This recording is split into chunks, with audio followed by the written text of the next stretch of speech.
When in front of a potential investor, the question is, how does an entrepreneur establish credibility? What the capital seekers say to our investors may make or break their funding. I think the easiest way to understand of what to tell these people is really what not to tell them. And over 30 years of hearing these phrases, or some semblance of them, have driven me and other capital providers to see caution flags that instantly appear. And look, keep these phrases out of the conversation. Don't tell me our projections are conservative. Entrepreneurs' projections are never conservative. If they were, they'd be zero. Or, the market will be $50 billion in 2010. The magnitude is just not logical in this economic environment. Here's another nugget we hear. HugeCo is going to sign our purchase order next week.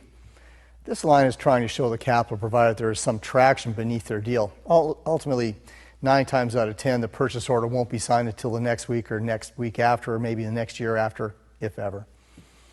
Employees, that's a favorite turnoff. Quote, key employees are set to join us as soon as we get funded. Well, my question is, why would an executive leave a $250,000 a year job to join a startup? That's not going to happen in this economy. Here's another one to close the door behind you quickly. No one else is doing what we're doing. Either there isn't a market, or you're incapable of finding your competition on the web. Or, hey, we have a proven management team. Just because your management bio says you have a proven team means nothing to us. Surround yourself with reputable directors and advisors and step aside when necessary. And patents make our product defensible. Mentioning patents should be talked about one time in the presentation, and that's it. Saying you have indeed filed for patents for what you're doing is enough. Falling back on patents is a defense for your product as a whole right through your presentation. And the best of the best is hurry, because several other funding sources are interested.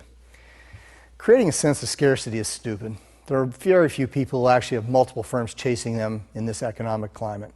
We've heard them all before, and no one wants to hear them again, so beware as you leave these words for the wise. Prepare, resist the temptation to repeat any of these nuggets. We can help you prepare your presentation at the Capital Match Point and be professional while you're at it. Visit us, call us, we'll help turn your no's into yeses.